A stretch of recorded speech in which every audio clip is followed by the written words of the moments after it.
So, apat lang. Lagi announce ko man Dapat ani next time ano ta. Nakaupod si Brother Romeo, nakahabol. Oh, mga iba pa tani. Participate kita. Last Wibis, dalawa lang kami ni Brad Malakias. Dawang iban, way nag-visit kon Wibis. Nga man. Way kabuga pati nga importante ni soul winning sa church.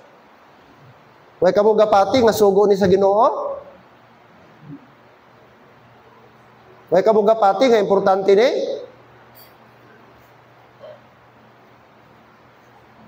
nga di kita mag-participate. Anong rason nato? Hadlok ta kay init, hadlok ta maitom. Diyan mas init. Ang adlaw, ang impyerno. So, dapat maluoy ta sa mga taong dili luwas.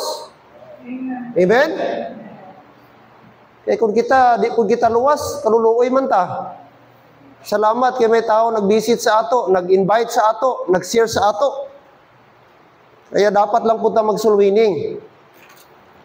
No, amen? Malipay ta kung atong church ka soul winning. Masubo ka mo kung ang simbahan, ginasimbahan nyo, why naga-soul winning? Kag why nagapati soul winning? Amo nang delikado. Pero samtang ang church nagapus og soul winning, dapat kita mag-support. Dapat ta malipay. Kay kana nga church, tama pa na nga sa church. May pasyon pa ta sa soul winning, may pasyon ta sa kalag. That's why I hope tani, next time, mag-participate kitang tanan. Hindi lang yung people, kundi tanan, tatay, nanay. Hindi man tanan ga-visit Sabado. Hindi man tanan ga-visit sa Saturday. Sa Thursday night visitation. Bisan diri na lang. Diri na lang kita makabawi. Di ka ba malipay nga kadamo sa mga testimony na batian nato? Tani ma-challenge ta dito. Nga may mga tao gahulat lang. Sang somebody nga mag-share sa ila sa pulong sa Dios. O itong ni Cristel. Di ko ito nag-soul winning. What if kung napatay to, maybe one of these days, tapos wala nag-share sa gospel kay terminal na, dying na. Stage na. Stage 5 na ang sitwasyon niya sa iyang kidney failure. So timely nga nasiran sa gospel. Timely nga may nag-abot dito. Timely nga nasilungan ila balay. Kay will galito sa Ginoo, plano sa Ginoo, pamaagi sa Ginoo nga masiran galito siya. Kay nagakinahanglan siya sa gospel before mamatay. Amen? Mo bala sina. That's why I encourage you church. San upata maghulag. Don't you know na responsible ta sa aton palibot?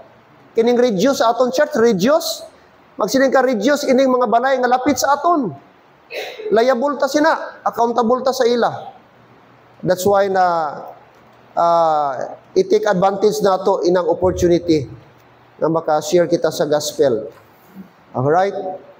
Kulang pa aton nga oras diri, kulang pa aton time. May mga balay pa nga wala pa ginaton maisa-isa. Tama? I do believe may mga balay pa diri nga way pa nakadtuan. Tani may nagkadto dira sa apartment.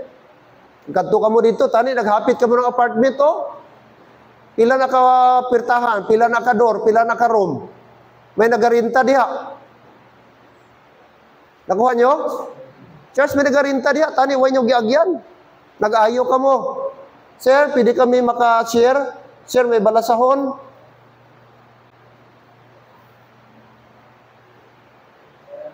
Amen.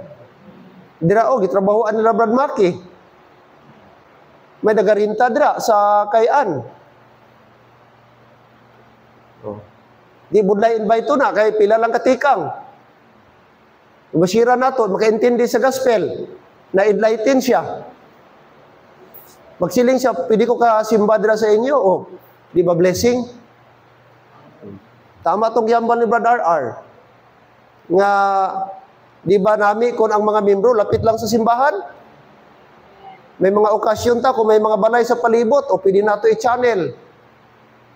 Kung may mga damo membro diri, kay kasagaran simbahan, lagyo ang mga panimalay, ang ilabalay, talagsa lang. So ang solusyon, soul winning. Oh. Kanami kung may membro tada sa unahan lang oh. Halos dira nga mga membro maagian nato, kanami kung puro membro, mga balay. Kanami halin sa highway puro membro. Oh. Nahimo na nga Baptist Village. Dito sa San Pedro Laguna, isaturate sa Bible Baptist, ang isa ka subdivision, dugay-dugay, mga Baptist subdivision na, Baptist Village na, kaya isaturate nila ang isa ka subdivision. Istaran na yun mga Baptist. Nahimo na nga ano. Imposible ba na sa aton? Hindi. Kung maghulag kita. Amen?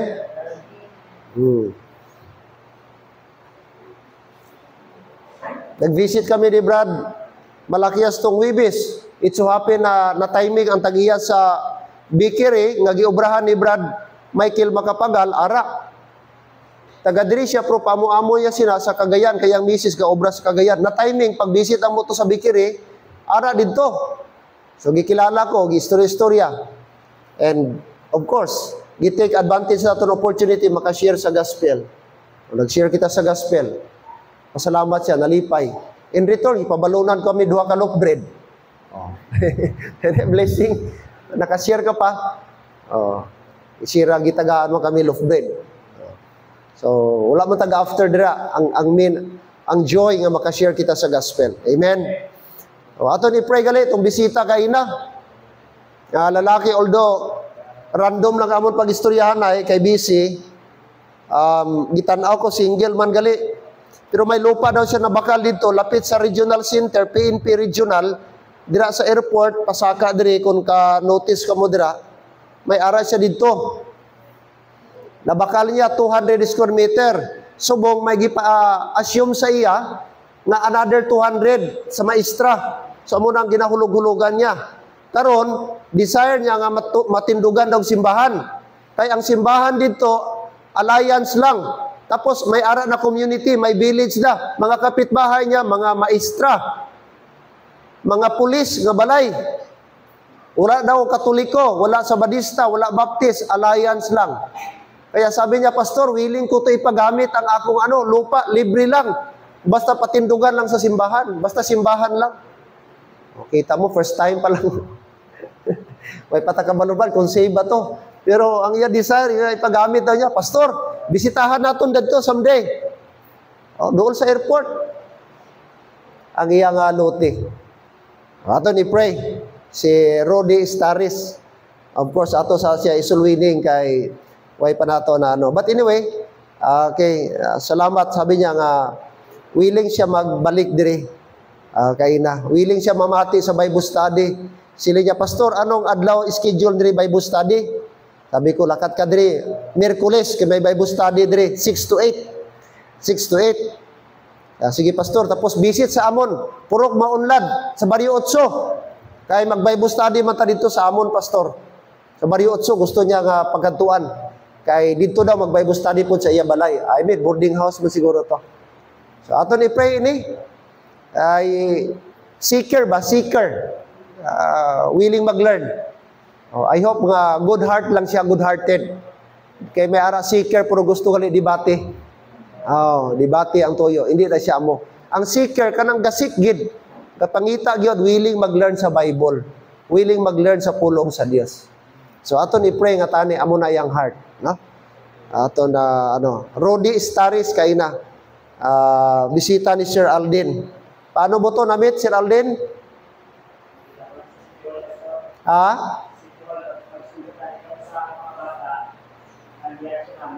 Oh.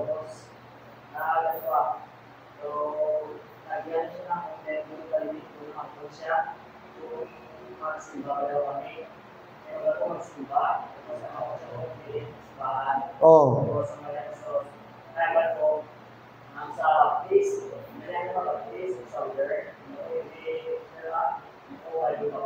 Oh.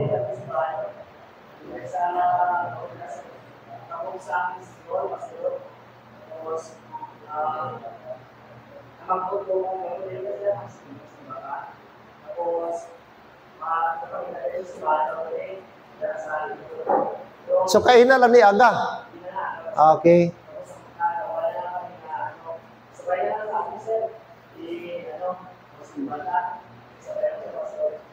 I see. Hamakon mo na. Kain na lang aga. O, naagian lang. Okay? Kag namangkot. No? O, very, rare nga experience.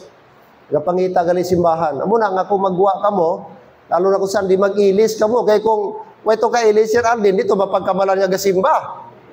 Paano kung ga-short-short to, kag nakaluab? Diba? Amo na nga ibagin magpurma, magbihis ta, para nga mapagkamalanta nga sa simbahan, hindi ka mapagkamalanta nga gakadto sa uma. Na nga blessing. Amen. Also, itong aton bisita, gilantaw ko gilantaw ko ang visitors card, single. Abi ko, bata nyo itong upo niya kay ina. Iba man apelido. Ang bata, 11 years old, Manlangit. Ang katong sa likod, Bilyarinti. Tapos nakabutang sa visitors card is single. Abi ko, single mom. Away lang kong kabalo. Single mom bagid o single. Kaya iba apelido sa bata, iba man di apelido. Tapos gipamangkot si Mr. Mom. Amo na iya action, so meaning wala. Ara sila sa Camellia Homes Nagarin. Amelia Homes. Gapamangkot siya anong schedule sa Bible study nato. Siling ko, ma'am, Miyerkules, may ara kami prayer meeting 6 to 8. Sige, pastor, mag-visit ko sa inyong prayer meeting. Okay, gasimba siya sa 3rd floor sa Ace Commercial, Born Again Church. May ara dira, napagamit sa Ace Commercial, kaya ang Ace Commercial, Chinese Evangelical Church na sila ang mga law. So, parang libre lang na, ginapagamit dira sa 3rd floor every Sunday. Si Sir John Wiska, katong isa sa mga pulis sa Suko, dira gasimba every Sunday. Dira siya sa 3rd floor sa Ace Commercial. Pero sila niya, layo na pastor. Mas pabor abi diri kay lapit lang ang inyong simbahan. So God willing, diri na ako magsimba. So ato ni pray si Zara Dane Bilyarinti. Okay? Bilyarinti. Ato ni pray, salamat may mga walk-in visitor. Amo na importante. By the way, siya itong namangkot sa akon sa church lot. Nakita niya atong karatula, nakita niya ang lot for sale, gitawagan ko niya. Nagkanto siya diri. Last week, 9:30 ni Sir Alden, pero wala na siya nagkanto sa site. Dira lang siya. Tapos naghambal siya nga mag-visit di Sunday, kag salamat kay ina mo to. Kag buwas, mag-site visit daw siya, tingnan niya ang lupa mismo dito. Mag-site visit. So ato ni pray, way ko kabalo anong business. Ato ni pray, no? Si Miss Sarah, mga kabiyanan. All right. Salamat kay Lord sa mga tao na mga walk-in, no? Dalawa ka walk-in kay na nga aton nga visitor gigamit, okay? Ang aton nga signboard gigamit sila Sir Alden. Thank God. All right. So dito magdugay. Gamay na lang aton oras. Magtindog ta once again and magbasa ta sa pulong sa Dios this afternoon. Okay? Galatians 1:1. Galatians 1:1.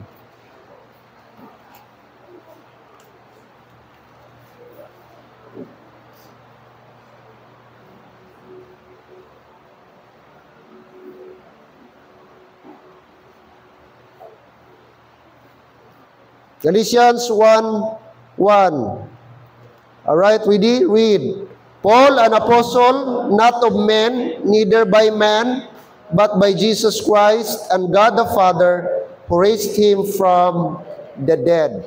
Lord, thank you this afternoon. Thank you for the privilege makagawa kami at makasulwining. Salamat nakashare kami ng gospel sa mga tao sa paligid namin. Thank you, Lord, sa mga ginamit yun ng mga church members. It's our prayer, Father, na marami pa kaming masiran sa aming paligid. Ma-reach out namin, especially, Lord, itong mga neighbors namin dito sa Purok Silangan. And it's our prayer, Lord, na sana by your grace and by your mercy, may ma-reach out kami, may mabustudihan kami, and eventually, Lord, maging church members sa aming paligid. Because we know na hindi po imposible, Lord, basta mag-work kami.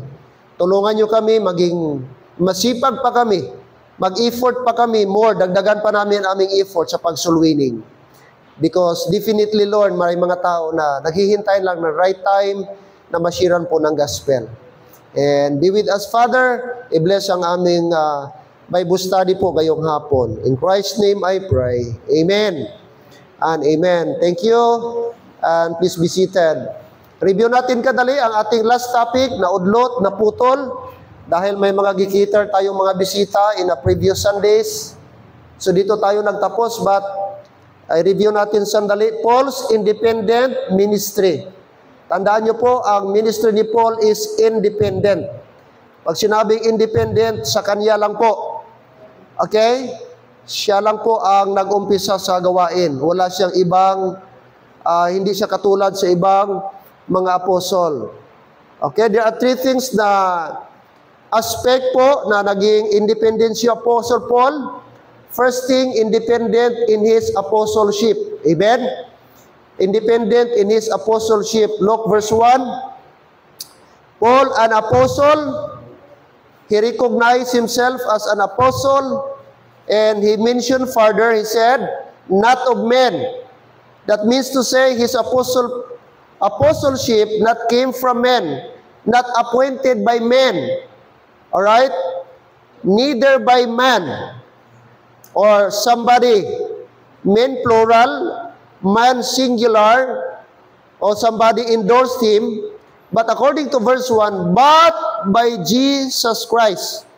So it is very clear that Apostle Paul, his apostleship came not from men, neither by men, but by Jesus Christ. Amen? But by Jesus Christ. So that's very obvious. He claimed that his apostleship came directly from the Lord Jesus Christ, not by 12 apostles, not by any man, but by Jesus Christ. So he is different from the 12 apostles. All right? Amen?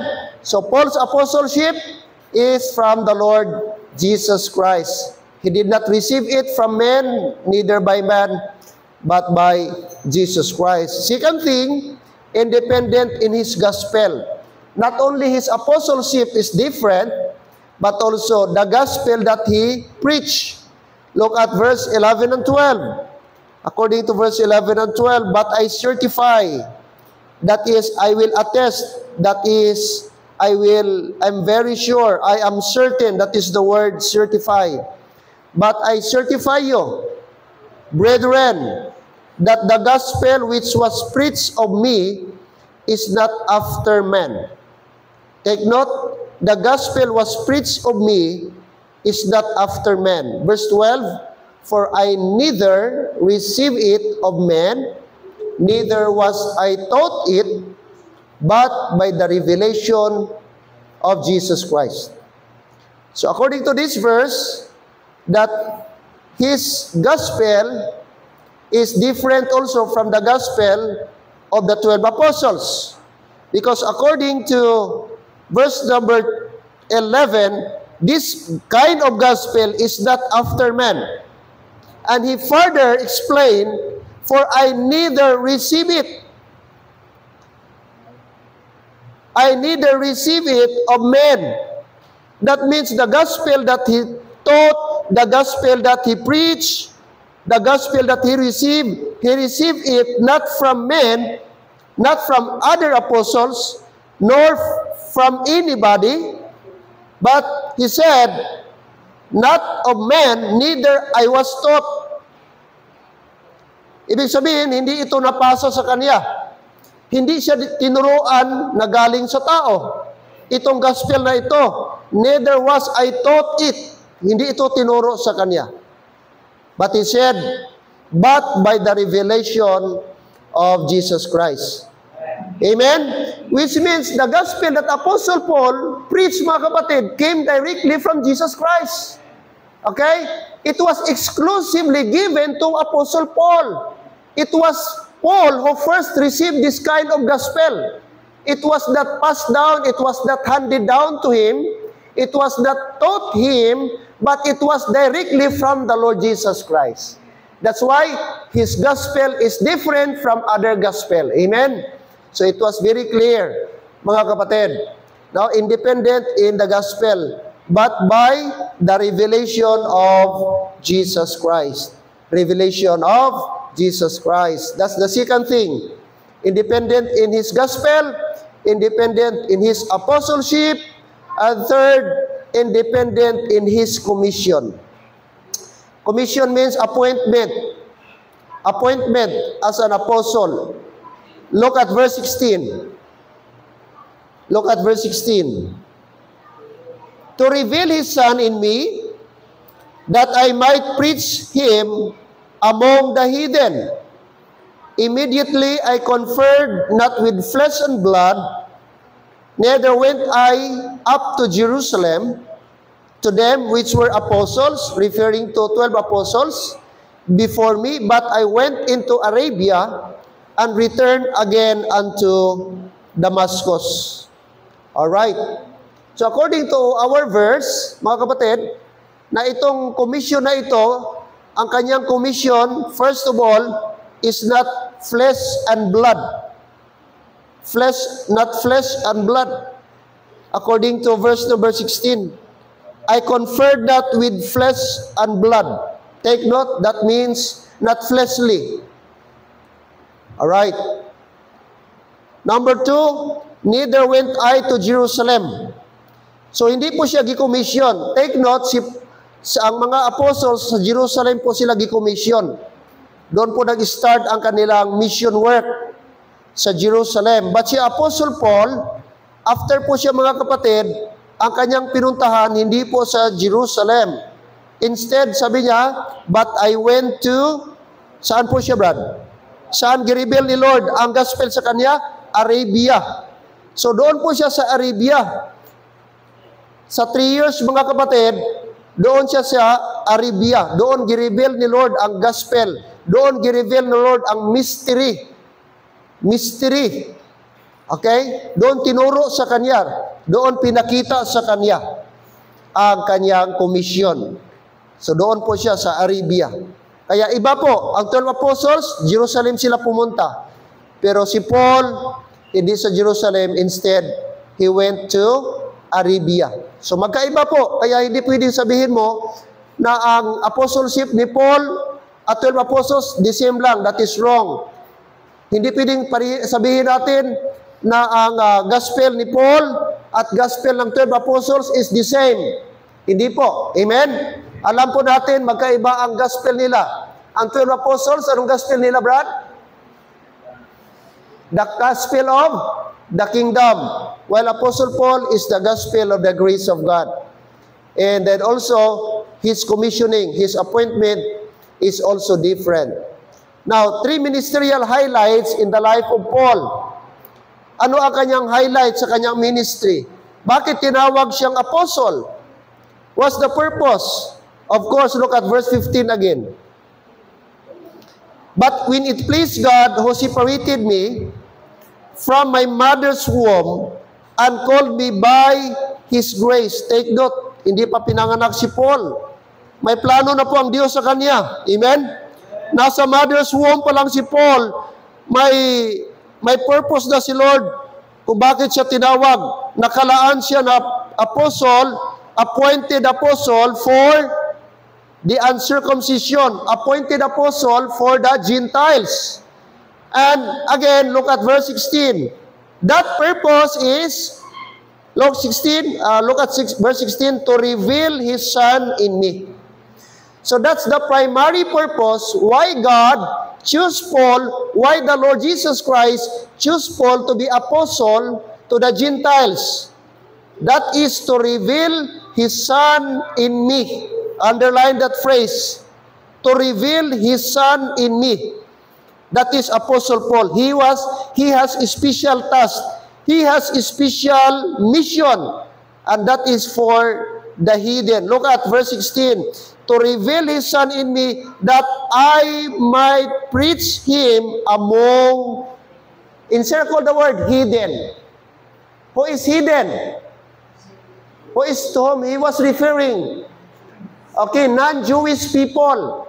Non-Jewish people, not just speaks about unsaved people, but specifically for the Gentile people, including us. Amen. For the hidden, very specific. So to reveal Christ in him. So why God chose Paul? To reveal Christ in him. That's the first thing. Number 2, Acts 9:15. Acts 9:15. Acts chapter number 9, verse number 15. Acts 9:15. Verse 15, but the Lord said unto him, go thy way, for he is a chosen vessel unto me, to bear my name before the Gentiles and kings and the children of Israel. Okay, another thing, notice the word, to bear my name. To bear my name before the Gentiles. So why Paul was a chosen vessel? For a very purpose, to bear my name before the Gentiles. This passage of Scripture, you cannot find it to the 12 apostles. You cannot read that the 12 apostles mention that we are chosen to bear the name before the Gentiles. No. Only Apostle Paul. Amen. Only Apostle Paul was commanded and was chosen to be a vessel to bear Christ's name unto the Gentiles. That's why he was unique. He was special. His mission was special. His commissioning and appointment is different from the rest of the apostles, from the 12 apostles. All right? So that's one of the ministerial highlights in the life of Paul. To bear Christ's name. To bear Christ's name, mga kapatid. All right, and look at verse number 16. Okay, look at verse 16, the third one. The third one. Okay, verse 16, for I will show him how great things he must suffer for my name's sake. Okay, have you remember, mga kapatid? Okay, in verse 15, na-mention doon, to bear my name before the Gentiles. Tapos verse 16 naman, to suffer for my name's sake. So, the three highlights of Apostle Paul, number 1, to reveal Christ in him. Number 2, to bear Christ's name. Kay Apostle Paul. And the third one, to suffer for Christ's name. No apostle suffered as Apostle Paul was. You look at in the Bible, Peter never suffered like Apostle Paul. James never suffered. Andrew never suffered like Apostle Paul. They never experienced shipwreck. They never experienced, mga kapatid, hunger and thirst. How many times Paul was imprisoned? How many times Paul was beaten with rod? How many times Apostle Paul was persecuted? Nothing compares to Apostle Paul's experience. Because it was already prophesied, it was already predicted, even during his conversion, that he was suffer for Christ's sake. Amen? That's why unique si Apostle Paul, mga kapatid. Kasi verse 16, for I will show him how great things he must suffer for my name's sake. Kaya di tayo magtaka kung grabe ang suffering ni Apostle Paul. Kasi brad, doon pa lang sa kanyang pag-commission, pagpili, gideclare na ni Lord na, ikaw Paul, mag-suffer kagid para sa aking pangalan. Kaya makita natin, unique talaga ang pagtawag kay Apostle Paul. This is the three highlights or ministerial highlights in the life of Apostle Paul. And thank God for the life of this man. Mga kapatid, once again, he was what? He was Apostle Paul. Anong sabi, Brad? He was injurious. Okay? Sabi niya, but I did it ignorantly. Very zeal siya, very eager siya about sa kanyang religion.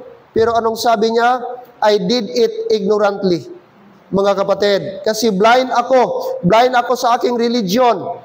Okay, I thought na I was righteous. I thought I am right. I was right with my religion. But it was wrong. Sabi niya mga kapatid. Okay? Kaya we praise God for Apostle Paul, mga kapatid, sa kanya pong life na binago po ng Panginoon. Alright. Okay, let's go to 1 Timothy. Look at verse 13. Quickly please. 1 Timothy chapter 1. Okay, here he acknowledged. He thanked the Lord. He looked back who he was before. He looked back. Ganda kay Apostle Paul, marunong siyang tumingin kung sino siya dati. Look at beginning verse 12, chapter 1, verse 1 Timothy chapter 1, verse 12. Are you there? Amen? Let's read all together, please. 12 and 13, ready, go. And I thank Christ Jesus our Lord, who hath enabled me, for that he counted me faithful, putting me into the ministry, who was before a blasphemer, and persecutor, and injurious, but I obtained mercy, because I did it ignorantly in unbelief. Look, Apostle Paul, he was humble, amen? He acknowledged, sino siya before? Who is Paul before? Before he got saved? Before his conversion? Are you still there? He described himself, who he was. Verse 13, who he was? Who is Apostle Paul? Blasphemer. He blasphemed the gospel. Oh. What else? Persecutor. He persecuted the church. What else? He was a murderer. And, sabi niya, Brad, injurious. Nag-cause siya ng injury. Pinapatay niya yung ibang mga Christian, pinaghahabol niya yung mga Christian, pinagpakulong niya yung mga Christian. So on and so forth. But anong sabi niya? But I did it. But sabi niya, but I obtained mercy. Sabi niya, hindi ako karapat-dapat, hindi ako deserve na bigyan ng mercy, kaawaan ng Diyos, deserve ko impierno, deserve ko punishment because of what I did. But praise God because of His mercy. He counted me faithful. I don't deserve this position. I don't deserve to be called by God as an apostle. But thank God because of His mercy. Unlike Apostle Paul, we are also, mga kapatid, that is only God's favor. Amen? I did it ignorantly, he said, in unbelief. Sabi pa niya, verse 15, this is a faithful saying, unworthy of all acceptation, and that Christ came into the world to save sinners, of whom, underline that phrase, I am less. Was it less? No. He said, I am chief. I am chief. He mentioned, I am chief. Pag sinabing chief, pinakataas, pinakalabaw, ano Brad? Ha? Oh, pinakahigit, pinakalamang. Yun ang ibig sabihin ng chief. Pag sinabing chief, PNP, wala nang mas chief pa. Mas taas na yun, pinakamataas. Kaya sabi ni Paul, ako, salamat po, sabi niya, it is worthy of acceptation that Christ came into the world to save sinners. Si Kristo ay pumunta sa sanlibutan upang iligtas ang mga makasalanan, na kung saan ako ang pinakamakasalanan sa lahat. Kung meron mang sinner, wala nang hihigit pa sa akin. Ako ang pinaka-sinner. Umaga, ako ang pinaka-guilty. Mahirap magsabi ng ganun. Ang tao, wala akong kasalanan. Wala akong kasalanan. Ganun ang tao. Pero si Paul baliktad. Ako ang pinakamaraming kasalanan. Kung isa-isahin natin, makasalanan kayo, sabi ni Paul, wala nang higit sa akin. Kasi blasphemer ako. Injurious ako. Ano pa?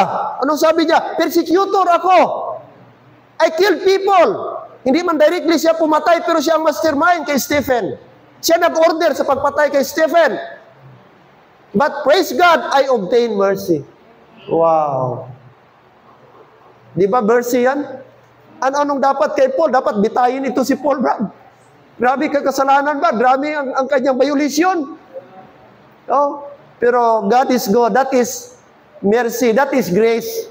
Hindi ka angayan, hindi ka. Kaya, mga kapatid, na-notice nyo, sa lahat na apostol, si Apostle Paul lang ba ang nag-mention pinakamaraming word, grace and mercy.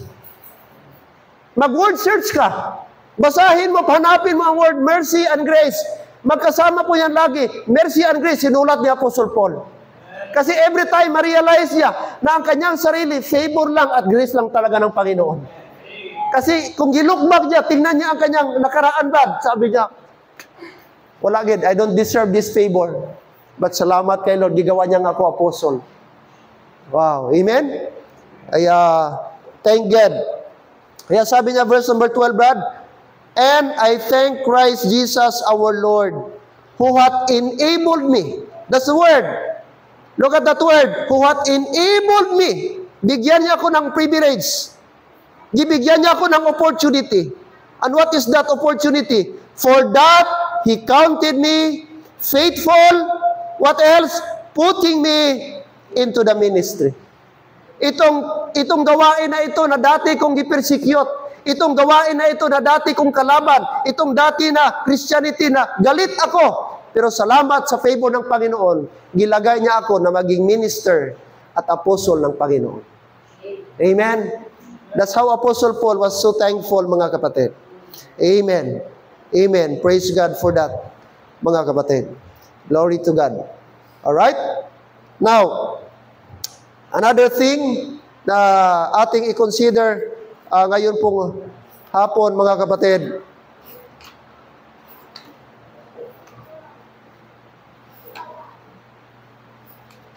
Okay?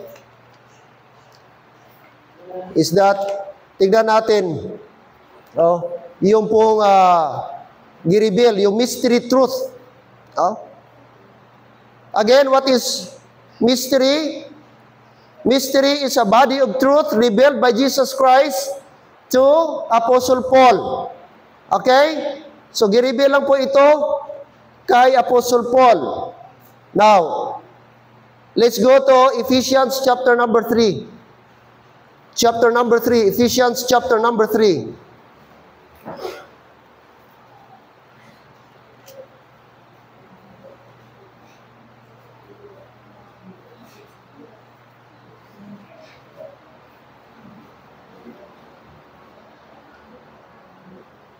Chapter number 3.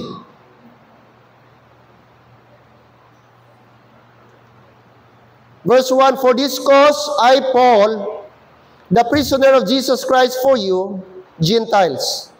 I want you to notice the word Gentiles. If ye have heard of the dispensation of the grace of God, which is given me to you, word. Notice the word grace of God. How that by revelation He made known unto me the mystery. Take note the word, underline the word mystery. As I wrote afore in few words, whereby when ye read, ye may understand my knowledge in the mystery of Christ.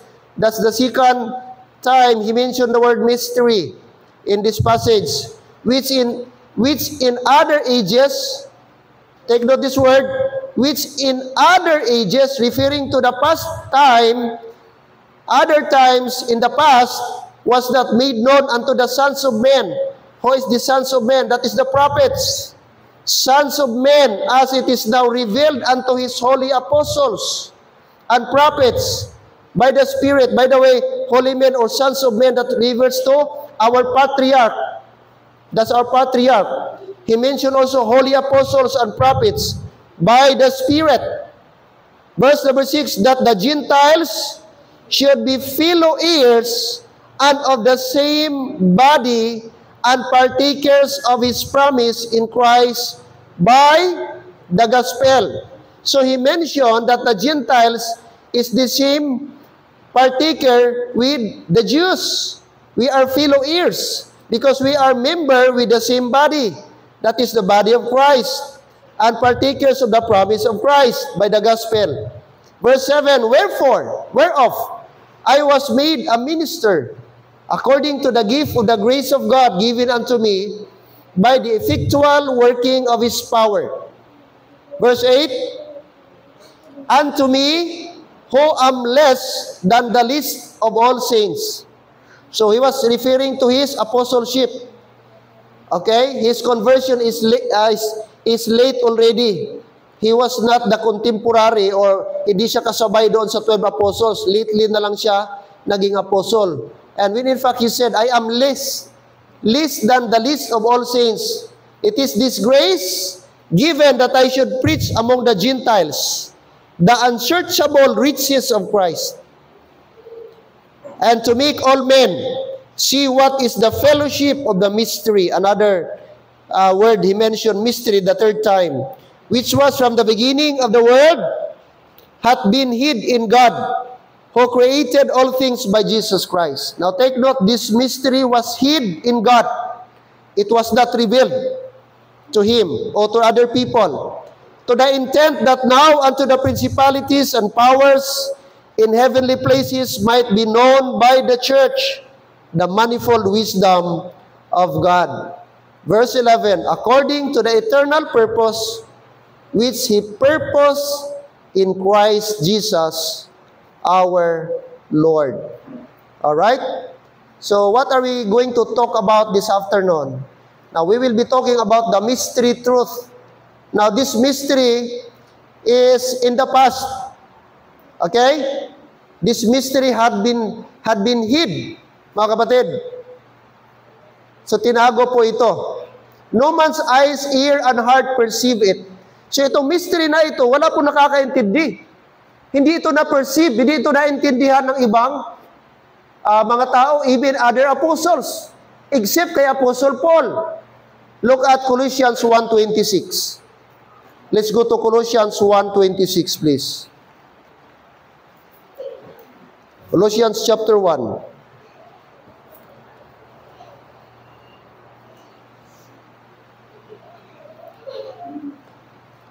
Verse 26.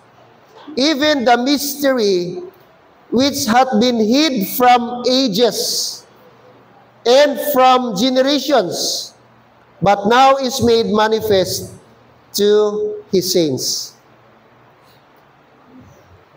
You see? So kaya nga tinawag siyang mystery. Kasi unknown siya. Hindi siya common. Hindi siya gi-reveal sa lahat na tao. Ang mystery na ito, itong body of truth na ito, kay Apostle Paul lang, exclusive kay Apostle Paul. Hindi ito alam ng 12 apostles. Itong gospel of the grace of God, hindi nila alam. At yung nauna pa sa mga apostles. Kaya tinawag siyang mystery. Oh, hid. So mystery means it is a body of truth, hid, mga kapatid, before the world began. Okay, amen? But sabi ni Paul, okay, hath been hid from ages and from generations, but now is made manifest to his saints. Alright, look at chapter 2, verse number 9. Chapter 2, verse 9.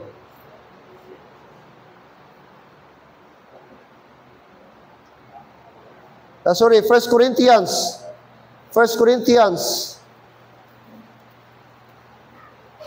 Ito, hid from ages and generation.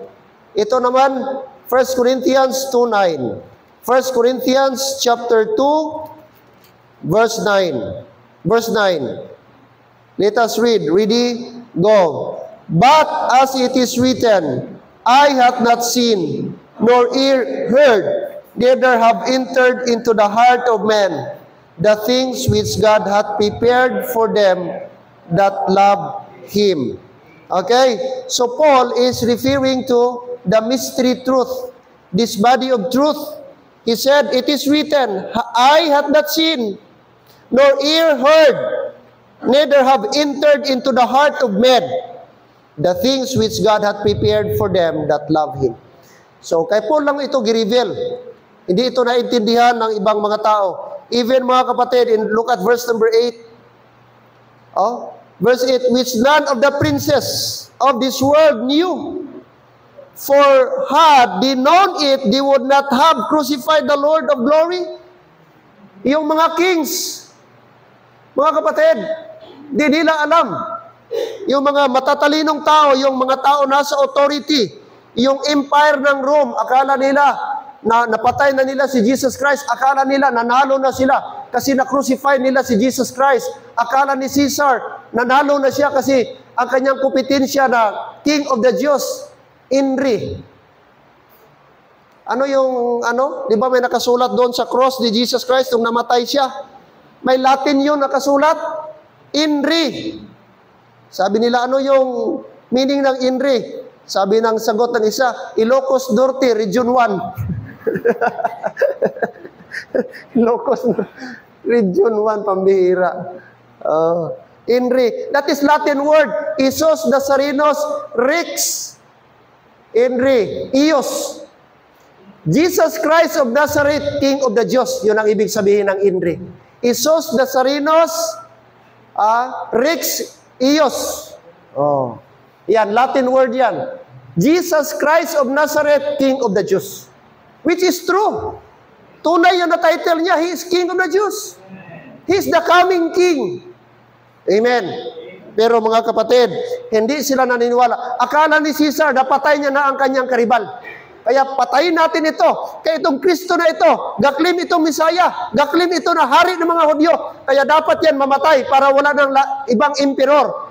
Si Caesar lang. Kaya ayaw ng mga tao, no, we have no king but Caesar. Gireject nila, is this your king? No, we don't have any king but Caesar. Sabi ng mga Hudyo, crucify him. Ayaw nila ng king, ba? Binigyan na sila ng king, pero ayaw nila, gusto nila ng foreigner, si Caesar. Pero di nila alam na ang kamatayan ni Jesus, victory pala. Amen. Kaya di nila alam ito, anong meaning ng kamatayan. Di nila alam ano ang death ni Jesus Christ. Na victory, gospel, good news mga kapatid. Kaya sabi nila kaya sabi ng verse number 12. Hello, amen? Sabi ng verse 12. Sabi ng verse number 8, which none of the princes of this world knew, for had they known it, kaya kung alam na lang daw nila, they would not crucify the Lord of glory. Yan mismo sila, di nila alam, mga kapatid, na plano pala yon ng Diyos. Alright. So, di nila naintindihan. So, the mystery, number 1, in time past, no man's eye, ear, and heart perceive it. Walang nakakaintindi. Not even the princes of this world. Number 2, hid from ages and generations. Tinago po ito. From ages and generations. Alright. Chapter 3, verse number 5. Ephesians 3:5. Ano pang sinabi ni Paul? Ephesians 3:5. Ephesians 3:5. Which in other ages, he uses again the word ages, which in other ages was not made known unto the sons of men, as it is written. Sons of men, like I said, it is patriarch. Ano pa? Di nila alam. As it is now revealed to His holy apostles and prophets by the Spirit.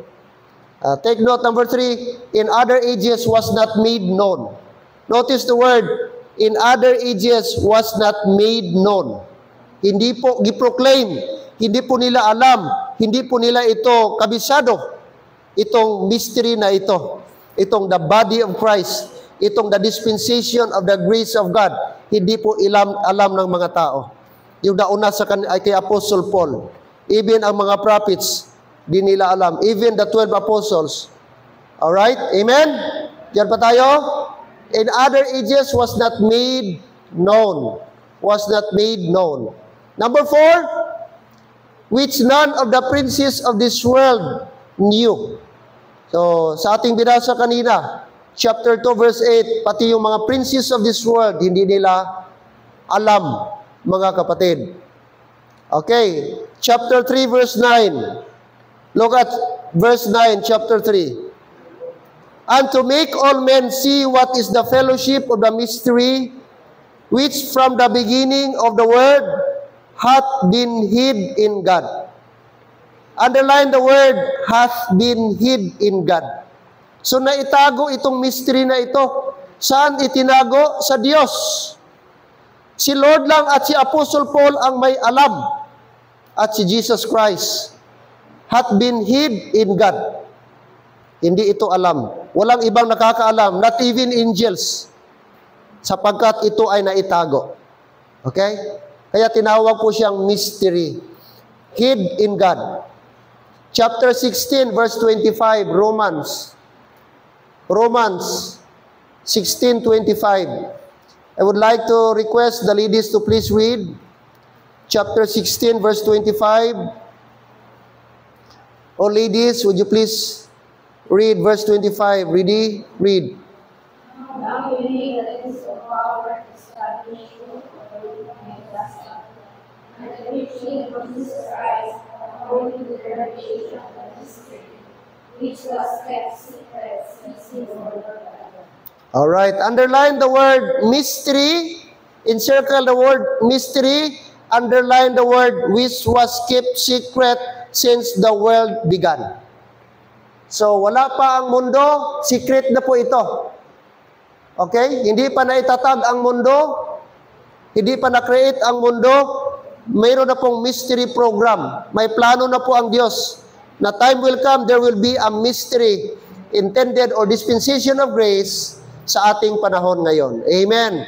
Which was kept secret since the world began. Amen. All right. So yan po mga kapatid. Keep secret since the world began. That is in time past. There are two things only this afternoon. The mystery was divided in time past. That is ating discuss, isa-isang binasa ngayong hapon. The number 2, which is last, now in Christ. Now in Christ. Kanina in time past, no man's eye and ear perceive, hid from ages and generation, which none of the princes of this world knew, kept secret since the world began. That is in time past. The number 2 is now in Christ. Ephesians 3:5. Look at 3:5. That in everything ye are enriched. Oh, sorry, iba itong aking nabasa. 3:5. Ephesians 3:5. Look at verse 5. Which in other ages was not made known unto the sons of men, as it is now revealed unto his holy apostles and prophets by the Spirit. So take note the word, as it is now revealed. So ito po mga kapatid, nung una nakatago, but now it is revealed. Amen? So praise God, this mystery did not remain mystery because it was revealed to us now by or in the person of the Apostle Paul. Amen. But now revealed. That's the first thing.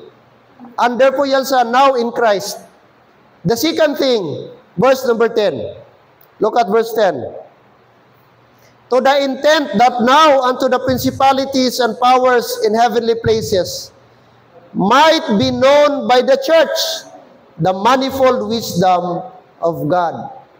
Notice the word now made known. Underline the word made known. Okay? Might be known by the church. Alright. So, naging made known na siya. Na-proclaim na siya. Gi-release na siya. Pinakita na. Yun ang ibig sabihin. Made known. Hindi na siya naka-concealed. Hindi na siya nakatago. But made known. Okay? Ibig sabihin, bukas na siya. Okay? Revealed na siya. Open na siya. Yun ang ibig sabihin.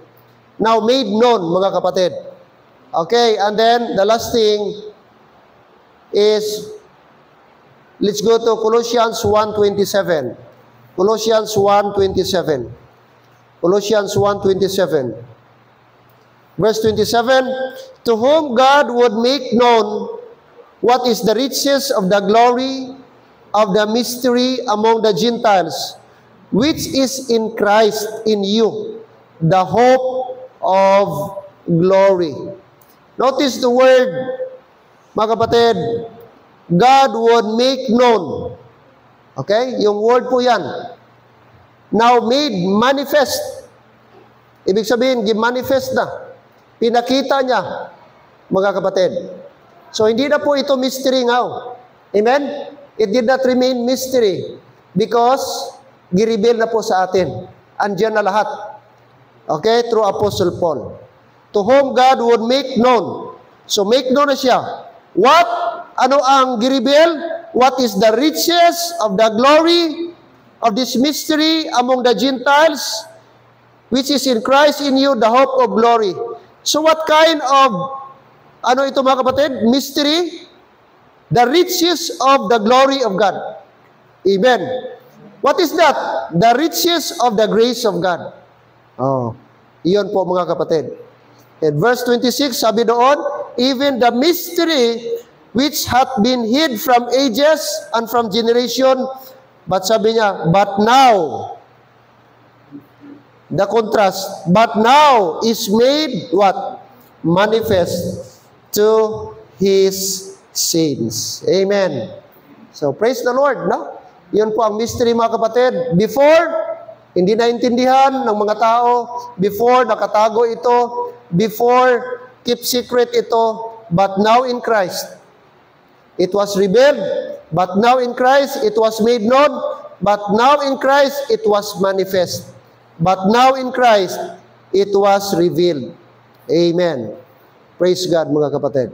Alright? So, napakaganda po, no? Na nakita po natin na ang mystery ng Panginoon, napakaganda ang kanyang program. So, take note, God operates in two ways, Brad. There was a time God operates by law. Ang operation ni Lord, ang pag-operate ni Lord sa mundo, sa mga tao ba, through law, by keeping the law, by practicing the law. But thank God, there is another operation of God, and that is the operation of the grace of God. Which is mas madali sa atin, mas maganda sa atin.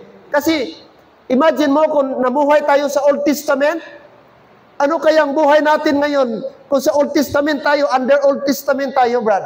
Napakahirap. Very strict sila. Di ka pwede ba pag Sabbath day, pag during pagsimba, you keep the Sabbath holy, pag lumabas ka, nagpasiga ka, nagpausok ka, patay. Oh. Kahit yung oxen mo, yung livestock mo, pag nandun, nahulog doon sa butas ba, di mo pwedeng kunin during the Sabbath. Antayin mo pa na matapos ang Sabbath. Otherwise, patay ka. Pag nagtrabaho ka, lumabas ka ng bahay during Sabbath. Ganon ka-stricto, basahin mo ang during the time of Moses. Oh. Ang dami nilang feast. Ang dami nilang feast. Madami pa silang mga offering. Hello, nakuha nyo? Basahin nyo ang Bible. Basahin nyo ang Exodus God. Basahin nyo ang Numbers. Ilang feast meron sila. Ilang offering sila. Napakadala. Sin offering, heap offering. Ang daming offering. Sa atin ngayon, cheerful offering na lang. Mahirap pa magbigay. Oh, aside sa tithes ba, may offering pa sila. May annual, may 50 years, bitawag silang jubilee. Every 50 years, meron silang 7 years, meron silang dami nilang Rad. Oh, iba pa yung mag-offer ka ng animals para mapatawad ang kasalanan mo. But thank God, there is a dispensation of the grace of God. Amen. Glory to God, mga kapatid. Pero wag nating abusuhin. Si minsan isip natin, grace na tayo. Parelax-relax na tayo. Mali yun na mindset. Dapat pa tayo maging seryoso. Kaya mahiya tayo sa ginawa ni Jesus Christ sa ating kaligtasan. Oh, kaya the more tayo mag-soul-winning, the more tayo maging matapat sa paglilingkod, sapagkat ang biyaya ng Panginoon, napakasagana po, mga kapatid. Amen. So marami pa dapat akong sabihin, but next Sunday na lang, kaya kulang ang ating oras. But I hope and pray na kahit papano, nadagdagan yung ating knowledge. Amen. About the mystery program ng Panginoon. It was revealed, it was hid before, but thank God, it was revealed to us, mga kapatid. Amen. Praise God. Okay? So, patuloy tayo na mag-study pa more para pag may ma-encounter tayo, itry nyo itanong, pwede mo bang ma-describe, pwede mo bang ma-define ano ang kaibahan ng prophecy program at mystery program? No, kahit itanong yan sa mga pastor, itry nyo, Brad, itanong yan. Okay? Kung meron silang knowledge. Ano yung keep secret before the world began? It was manifest since the world began. Oh, so, yun ang mga kapatid. Pareho ba si Apostle Paul sa 12 Apostles? Pareho ba sila ng gospel? Ano ang paraan sa 12 Apostles? Paano masave ang tao? Anong preaching nila? Ang preaching ba sa 12 Apostles, applicable ba sa ating panahon ngayon? Tanungin mo yung mga pastor na iba. I-try nyo. At least alam nyo ang isagot nila. Siyempre, ang preaching ba ni Peter na magpabaptize para mapatawad, yun ba ang ating preaching ngayon? Acts 2:38. Pag siniya, okay, balda na. Baptism ang salvation. Kaya, importante mag-study tayo ng Word of God. Amen? Exciting po mga kapatid. Amen. Praise the Lord. Tayo. Okay, let us stand. Lord, salamat ngayong hapon. Salamat even short ang aming time. But thank you, Father, na nakapag-study kami, nakapag-rinig kami, Lord, ng mga truths na galing po sa inyo. Thank you, Lord, kay Apostle Paul, na Lord, to bear His name, His chosen vessel, to bear your name, to suffer for your name's sake. Ang salamat kay Apostle Paul, Panginoon, ginamit niyo po para sa aming panahon ngayon. Salamat na siya ang aming apostle na nagturo sa amin sa mga truths na ito. And help us, Lord, na sundin namin ang mga bagay na directly sinulat ni Apostle Paul para sa amin. From Romans to Philemon, applicable yan sa amin, Lord, directly. Whether doctrinal issue, doctrinal matter, and practical, applicable yan sa amin, Panginoon. But of course, ang Old Testament, kasama din po yun by principle, Panginoon, but doctrinally, hindi namin pwedeng i-adapt. Kaya salamat, Lord, sa truth na ito na dumating sa amin. Sana ma-enjoy pa namin ito at patuloy pa kami, Lord, na magpursige sa pag-study ng iyong salita para may maisagot kami sa mga kulto and especially sa mga hindi paligtas, Panginoon, kung ano ang tunay na salvation. That is only, Lord, by trusting, believing the finished work of Jesus Christ on the cross, the gospel, that is the death, the burial, and the resurrection, and the blood of Jesus Christ. And this, I pray, Lord, in Jesus' name, amen and amen. Balik natin sa ating song leader, Brother R.R., please.